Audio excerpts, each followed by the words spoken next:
Well, welcome. Today, we're going to be talking to um, Laura Piazzai. Piazza. Piazzai.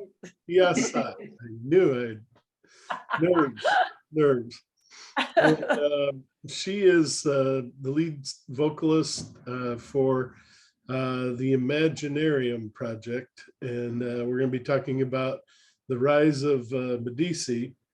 And also with us today is Anne-Claire, and she is representing her husband, Eric Bouillette, who has unfortunately passed away. It was very sad.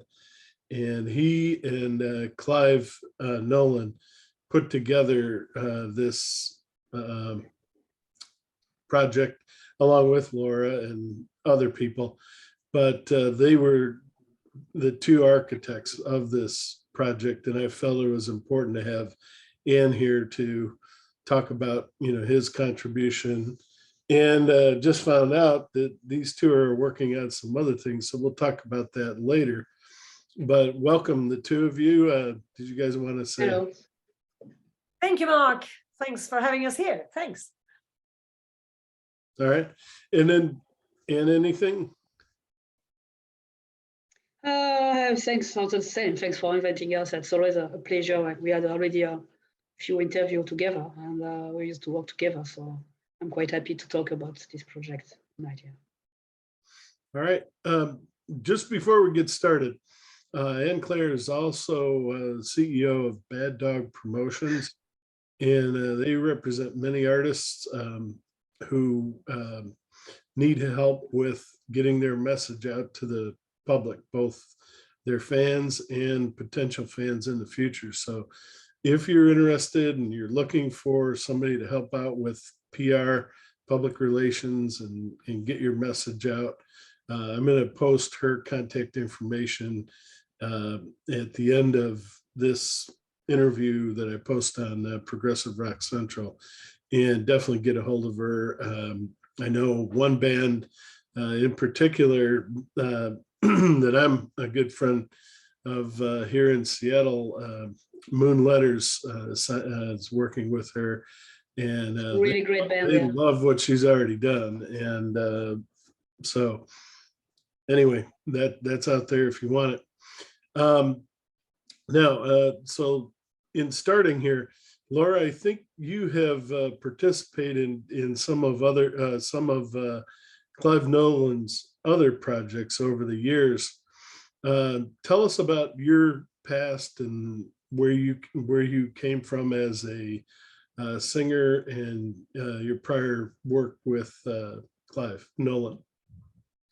Well, actually, I started in soul music and in dance music, so this is, let's say, kind of surprising, but I did.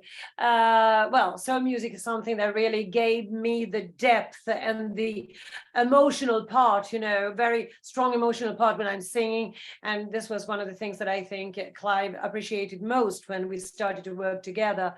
So the kind of going deep, in my characters or in a song that I want to own every time.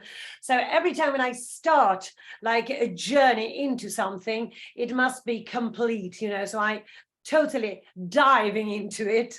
And so I started in, as I told you, as a soul singer. And then it was like in 2017, I contacted him, and I said, "Hello, Mr. Nolan, I'm a singer from Italy. Are you searching for a voice? No, you might be interested in mine." And he said, "Oh my goodness, you have a terrific voice." I sent him The Great Gig in the Sky by Pink Floyd. Oh, wow. And I sang, yeah, I did. I sang all three parts, It's and he literally song. felt for this version. Yes. And that was it really the first time I sang it, and I said, okay, I sing it over. I sent it over to him, and he said, "Wow, terrific voice. Whenever you have time or you want to come to London, just give me a call. And I said, when do you want me to come to London? And I said that. And our journey started. I started, first of all, to get into a show when he was presenting his King's Ransom musical. And I got into a show sang with a duet with Paul Manzi. Well, that was great. It was very powerful, and there was an arena song, so I really loved it. And immediately after, he offered me, or better, we discussed about the possibility to make an album together. And it is From the Outside In, our album out in 2018. Was a beautiful album, and in the end, well, I ended up also being part of the Camorra, so it's a theater company. So now I'm in as Macaria, the Viking goddess, and yes, it still has to be released because it's not finished, and that's it. Yeah, so we started in this way. This is the past. And for those of you that don't know Clive, I don't know how you possibly couldn't, but he's worked with Pendragon. He's a keyboardist for Pendragon, and he's also one of the leaders of Arena, both two of the neo-prog era's biggest bands. And the Camorra that you just talked about is one of my favorite theatrical musical projects that I've ever seen, and he did a fantastic job with that. I know, and I'm jumping questions here, but I know he's busy, and you know, the guy has so many projects. I think that Pendragon's working on a new album possibly, but he just released Arena's new album. He's working on this, and actually Arena's on tour. What I'm trying to get to is, do you think he will come back to this and maybe do what he did with Camorra for Imaginaerium, for the Rise of Medici? Because I think it would be excellent. Of course. With costumes and the whole thing? No, because this is not a musical. This is all about, we are a band. We are a rock band. What we are going to do, possibly, we are now discussing about how to build up the show, because it has to have this, you know, greatness that you see, and that you even, let me take this one, and that you even can see from the package, luxury package. So, you know, when you listen to the music of Imaginaerium, you imagine something, Imaginaerium. So yes, you imagine something, and that's why we want it to be great, be big, and we are now trying to figure out how to make everything look big as it sounds. And the idea was more than, of course, we have to have a recall in the outfits, so very particular Renaissance styled, modern you know, outfits. This is what our idea, right, Anne-Claire? What do you think? That's exactly that. There's nothing to add. She said anything. How did this was a big project for Eric as well. How tell us from, you know, as much as you can from his perspective, what his involvement was, and what I know he dearly loved this project, and yeah, it was obviously it was really one of his biggest projects, you know, for him. And as soon as he started to be involved with Flora and with Clive in that, maybe you remember he was like nuts about history. That was music, and history was really the passion he had. So to mix the both was really really something for him, something special, and to work with all these musicians added on top of that. So when the things started to born and to you know to make sense, he knew that it will be something really great, and he told me often that it was maybe one of his biggest projects, if not the biggest. So yeah, he was really keen about that. We were happy that he managed to listen to the whole thing finished, to see the artwork finished. He did not have the thing in his hand, but he saw the final product, and he was really proud about that. Yeah. How did the two of them get together to decide on Medici? It's a wonderful story, very important part of Italian history. How did they arrive at that? I think it's great. I'm glad they did. In fact, it starts with Laura asking Eric if he knew someone who could write something epic. Is that, yeah, that's the word you used, epic? Yes, epic music is an epic story. And well, the whole thing started with us two. And we were just, I was actually not asking Eric, I was just saying, Eric, I need to be fed with some epic music for my boys. So I said, come on, can you help me to get into an epic project, an epic group on Facebook, just to get in touch with somebody? And he said, no, because I'm going to write it. Oh, dear. 2 days out. Yeah, and 2 days after, do you remember, AC? 2 days after, I had the first demo of Duty of Love. It was like that, yeah. Yeah, I said, are you crazy? And I said, no, here's your song. Okay, thanks, let me listen. I loved it. I got crazy. And then he said, okay, now you're going to write the lyrics. Me? I said, don't forget it. I said, so we need somebody to make it big. And he said, okay, who? I have a name.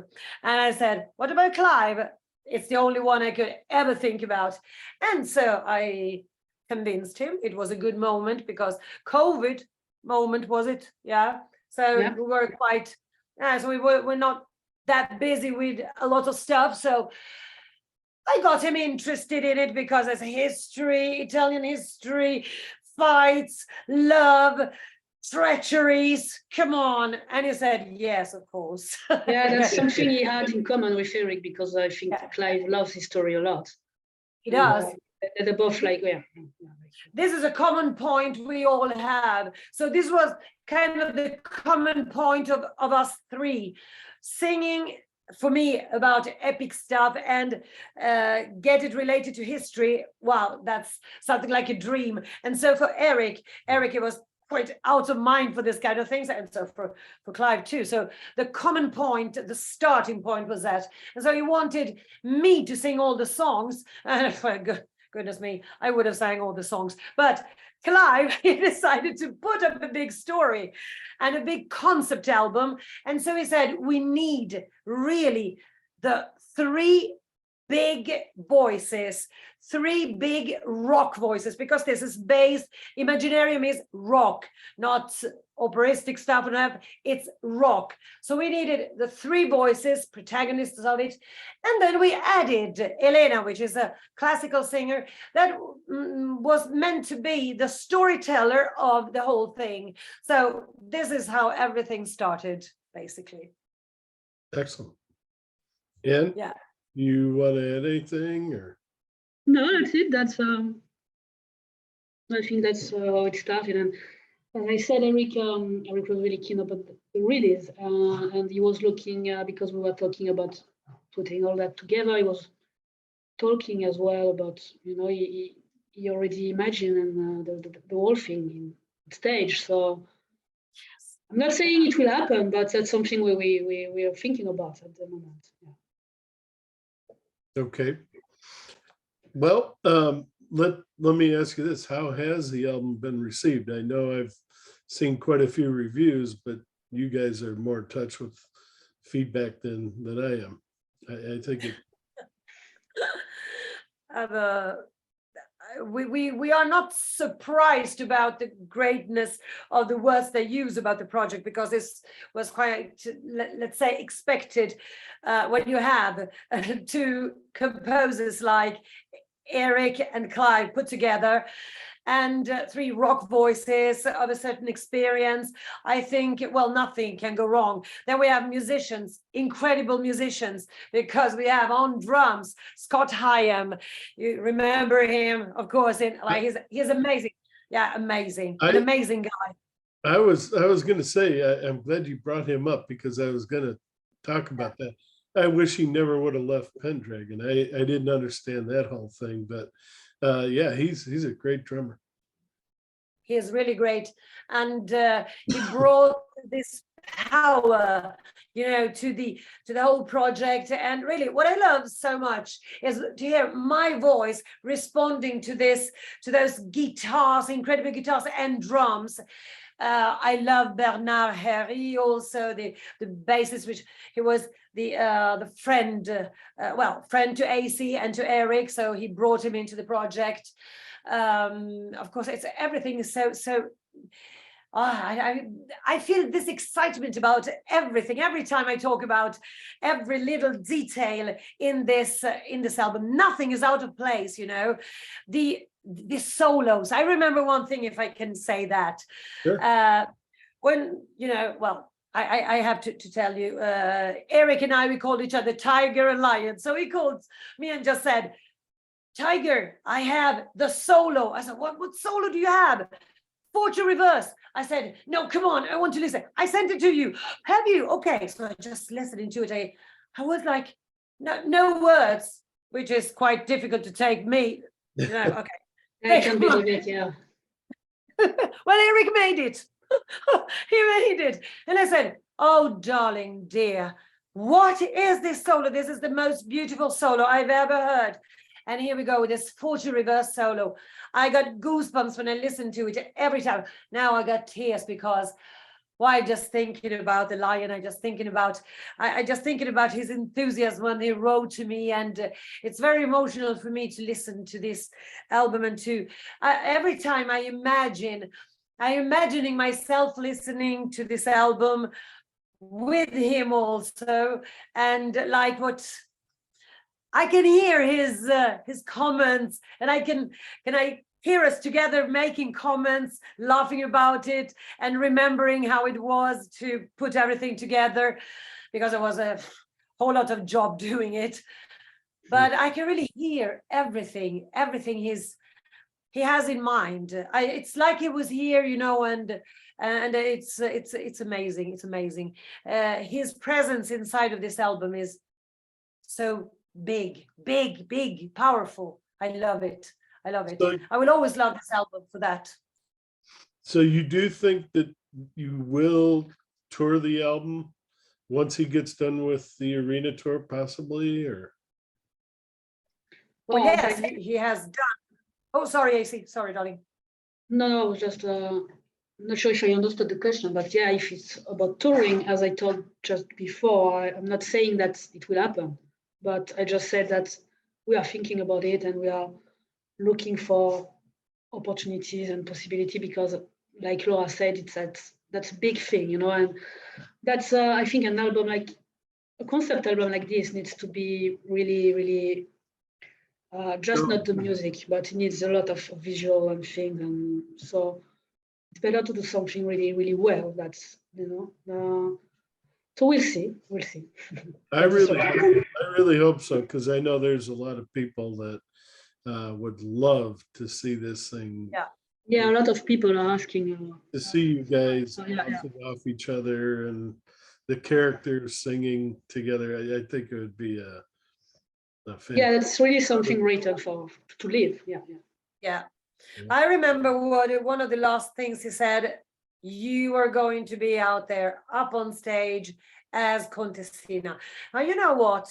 I think that this album, actually, it has, and it will have more and more, because we don't have the release date yet. So once it's officially released, I think it will have a huge request for live gigs, which will be really something important for us to build up, because I think this could be, can I say it, a good money machine. Yeah. I think this is But no, I think this is really a huge, a big, I call it a big dragon because I believe in it. And for the first time, I've heard, also Klaus said, express some things about it that I never heard him express. So I really, he used to be very cautious. No. And for the first time, I was cautious about it because I was scared that something could go wrong. But damn it, yeah, ooh, I couldn't say damn it. But actually, I have to say that actually I see that this project is having the understanding that it needs, and the it's getting really into the heart of the people, which is something I love. Just yesterday, my friends were listening to it and they were writing on my phone, oh my goodness, oh, you're so great. Oh, what a great music. Oh my goodness, this is the best album ever. They got crazy. People that I thought could never get so much into Emotional. something like this. Yeah, but my goodness, they did. They did, out of mind. So it's fantastic. Well, Laura mentioned a few of her favorites, so I'm going to give Anne a chance just to talk about some of her favorites and maybe some of the ones that Eric really picked out and liked the most on the album tracks. From the Medici, you mean? From our album? Okay. And that's a difficult question. I think that's make the magic is the whole thing, no? Yeah. So maybe it depends as well as the time I'm listening to it. Sometimes could change, but it's a tricky question because if I said the whole thing is the magic, it will mean that we have to listen the whole thing, but it's not the case because you can listen as well as that's two singles separately or each song separately. So I quite like the singles we release, and that's Treachery, like Fortune Reverse. I like a lot of, in fact, yeah, many. I could not pick just one. That's not possible. How about for Eric? I mean, he wrote most of it, but which one did he have the most fun, or which ones? You don't have to pick just one. I think it was the same. It was really, really difficult for him to choose one. Maybe he liked a lot Treachery and Fortune Reverse as well, but Legacy and Glass Throne. So that I will say every title. Duty of Love. But, he loved the Duty of Love very much. But you see, Mark, the fact of this, when you take this. Can you show the inside? The booklet, I mean. Yeah, they really did an unbelievable job. I don't have we thought a lot about the artwork, to make something like really, really realistic in the historic point as well. A few times Eric told me, no, this picture is not a good one. You have to, no one will know, but except really a story lover. So everything is really I was thinking. For those What I was thinking about is also this: when you have an album like this, you have a concept. So it's not even the difference between a band, just a band, and a band that wants to tell a story, so a concept. The difference between the two used to be that you really want to listen to the whole thing. For a band, you might pick up 2-3 songs and that's it. That's the greatness of this kind of band. We have this concept and it tells you a story. Every little thing inside of this album, every little sound, it tells you a story. So when you go into one voice after the other, and for example, you just listen to my rock voice, and then you go into Elena's voice, it's just to take out my power and go into hers, tranquility. I think everything is so beautiful, and thought in a very intelligent way. And so the men, for example, let me just say this and then okay. Contessina is a very powerful character. So what I like is that I could sing her parts, you know, because as I have this big voice, it gives power to Contessina. The power, the big structure of the voice, or the female voice, gives the strength of the character, of its history, you know. So I think this is very, very, very important. Also, it's a difference between this concept album, this kind of story, this kind of band, and other bands out there doing maybe kind of the same thing, trying to do it. I think really the authors, the two composers really nailed it with every choice. Yeah. Well, this time frame in history is a very beautiful, the Renaissance in Italy, in this family that controlled the financial destiny of Italy at that time. Yeah. And just, you know, if you can imagine the costumes, and not costumes, but the clothing and the artwork that came from that era, is some of the most beautiful in history.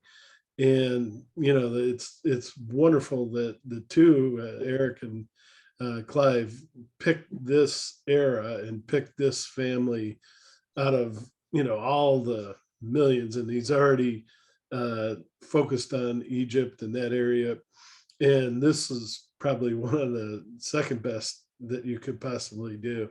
And I'm sure there are a lot of people that would love to see this live and see it portrayed, and see you up there singing as well. Yes, go on saying this, please. I really hope it happens.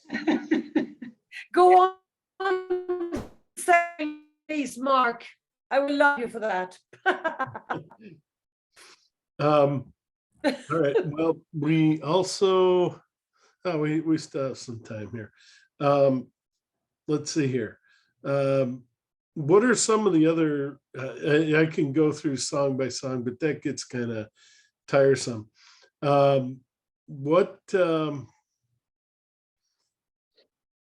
What part of the story, I guess, is your favorite? Let's do that.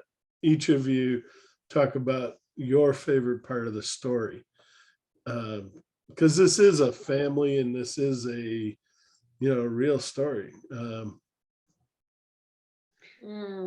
That's funny, because may I ask something? I was about to ask you Sure. Which track or which part of the story you prefer.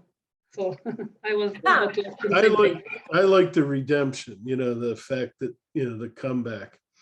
I always want to see somebody come back from a difficult situation where, you know, they've been lied about and, you know, forced into jail, forced out of the high rank that they have, and they came back. They didn't give up. They fought. So for me, that's always the underdog. In this case, they really weren't underdogs. They were wealthy, but you know, that comeback. I love the comeback. How about you guys? I think that's the same, maybe not for the comeback itself, but just for the redemption thing that you mentioned, and you know, the thing that they did not, that they just go on, you know. That's kind of hope, and that's kind of motivation for hope. Yeah, brave and hope, and yeah, I like that. To me, it's when Rinaldo and Contessina kind of tries to fight for who's right and who's wrong. So the accusations Contessina makes to Rinaldo, this is a power, women power. So I really love it. I love it so much. And in the end, when Contessina in Legacy, again, Contessina kind of makes us understand how hard her history has been. So started with a very delicate voice telling us everything about the story of her family, and then coming into the greatness of the future of our children, of our, you know, and their children, the children of the children. So this greatness, she's telling us about the greatness of her family with all the love she can. Even if I have to say that Cosimo wasn't let's say the nicest guy on earth. Oh my goodness, no, he wasn't. But this is okay. Actually, he was. I can't say the word, but he was really not a nice guy. No, not at all. We got it. No. It was. Contessina was a great one, and I love how her character actually goes through all the moments from fragility to you know, taking consciousness about the fact that she is now pledged to this family. So I have to do my job, I have to do my duty. So from the really start, from the really beginning to the end, she has done this, even trying to save him. She saved his life, sending him on exile, and there he freaked out because she made this possible. Okay, but I say